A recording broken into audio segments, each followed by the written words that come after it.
अस्सलामुअलैकुम मेरे प्यारे दोस्तों, उम्मीद करता हूँ आप सब खैरियत से होंगे। तो अगर आप मेरे चैनल पे नए हैं तो मेरे चैनल को सब्सक्राइब कर लें और बेल नोटिफिकेशन पर क्लिक कर दें ताकि आपको आने वाली न्यू वीडियोस की नोटिफिकेशन बाकायदगी से मिलते रहें। तो चले अब हम उन्वान की तरफ चलते हैं। जैसा कि हम अक्सर सुना करते हैं कि फ़लाँ जगह पर फ़लाँ शख्स ज़िंदा हो गया और मरने के बाद का हाल सुना के फिर मर गया। तो आज मैं इसी किस्म का एक सच्चा वाक़या आपको बताना चाह रहा हूँ जो कि गिलगित में पेश आया। कहा जाता है कि एक शख्स कब्रिस्तान के पास से गुज़र रहा था तो उसने सुना कि कब्र में से आवाज़ आ रही है, मुझे निकालो, मुझे निकालो, मुझे निकालो। ये आवाज़ एक औरत की थी। तो उसने एक दो मरतबा इस बात को इग्नोर किया और आगे चल दिया, मगर ये आवाज़ उसके कानों में मुसलसल पड़ती रही। तो उसको यकीन हो गया कि कोई वाकई कब्र में ज़िंदा है जो मुझे पुकार रहा है कि मुझे कब्र में से बाहर निकालो, मुझे कब्र में से बाहर निकालो। तो वो बंदा डर गया। पास में ही एक गांव था जो कि उस कब्रिस्तान के बिल्कुल पास था। तो वो शख्स वहां गया और लोगों को माजरा बताया कि मुझे फ़लाँ कब्र में से फ़लाँ आवाज़ें आ रही हैं। तो कुछ लोग उसके साथ गए और उन लोगों ने भी वो आवाज़ें सुनी। लोगों ने कब्र खोदने से पहले ये सोचा कि क्या शरीयत में कब्र खोलना जायज़ है भी कि नहीं। तो लोगों ने मशवरा किया, कब्र खोलने से पहले हम इमाम मस्जिद के पास जाते हैं। तो लोग इमाम मस्जिद के पास गए और उसे सब वाक़या बताया। तो उसने कहा कि अगर तुम लोगों को यकीन है कि कब्र में जो इंसान है वो सच में ज़िंदा है तो कब्र खोल लो और उसे बाहर निकाल लो। तो लोग वापस कब्रिस्तान गए और उस कब्र के पास खड़े हो गए। तो उस कब्र को जब खोला तो एक लड़की अंदर में बैठी हुई थी और उसका कफन बिल्कुल गल सड़ के ख़त्म हो चुका था और उस लड़की की हालत बहुत बुरी थी। लोग उसको देख के बहुत डर गए। उस लड़की ने कहा कि मैं इस कब्र में से तब बाहर आऊँगी जब तुम मेरे घर में से मेरा लिबास लेकर आओगे। तो लोग उसके घर गए और उसका लिबास लेकर आए। तो वो लिबास जब लेकर आए तो वो लिबास कब्र में फेंक दिया।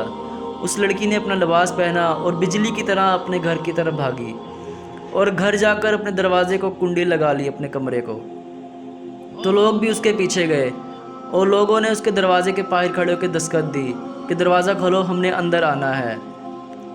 लड़की ने कहा, मेरी हालत ऐसी नहीं है कि तुम लोग मुझे देख सको। तो अगर तुम लोग मुझे देखना चाहते हो तो सिर्फ वो लोग अंदर आएँ जो जिगर रखते हों। तो इन लोगों में से कुछ लोगों ने फ़ैसला किया कि हम अंदर चलते हैं। तो उन लोगों ने कहा कि हम अंदर आना चाहते हैं, तुम दरवाज़ा खोलो। तो उस लड़की ने दरवाज़ा खोला तो कुछ लोग अंदर चले गए। तो वो लड़की साइड पे बैठी हुई थी जो कि कवर थी हर तरफ से। तो लोगों ने उसे कहा कि अब बताओ क्या हुआ है। तो लड़की ने सबसे पहले अपने सर का दुपट्टा साइड पे किया। तो लोगों ने देखा कि ना उसके सर पे बाल थे ना ही खाल, सिर्फ एक खोपड़ी बची हुई थी। तो लोग देख के डर गए।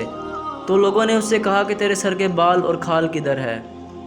तो उस लड़की ने कहा कि जब मैं ज़िंदा थी तो बग़ैर पर्दे के बाहर जाया करती थी और गैर मर्दों के सामने इस तरह घूमा करती थी। तो जब मैं कब्र में लाई गई तो फरिश्तों ने मेरे बालों को नोचा और इस हद तक नोचा कि मेरे सर के बाल के साथ साथ मेरी खाल भी उतार ली गई। फिर लोगों ने जब उसके होंठों की तरफ देखा और कहा कि तेरे होंठों को क्या हुआ है, तेरे होंठ किधर हैं। तो उस औरत ने कहा कि जब मैं ज़िंदा थी तो लिपस्टिक लगाकर गैर मर्दों के सामने जाया करती थी। तो जब मुझे कब्र में लाया गया तो मेरे होंठों को सज़ा मिली और फरिश्तों ने इसे निचोड़ डाला और ये ख़त्म हो गए।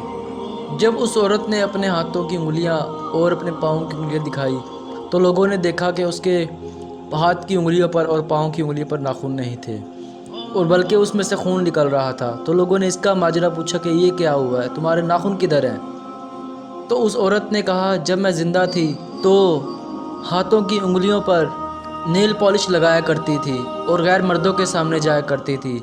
तो जब मैं कब्र में लाई गई तो मुझे इसका अजाब दिया गया।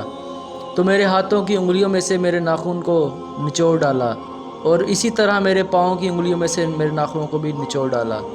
तो जिसकी वजह से मेरी आज ये हालत है। ये सब बताने के बाद वो औरत फिर से बेहोश हो गई और मुर्दा हो गई। तो लोगों ने उसे वापस उठाकर उसकी कब्र में दफन कर दिया।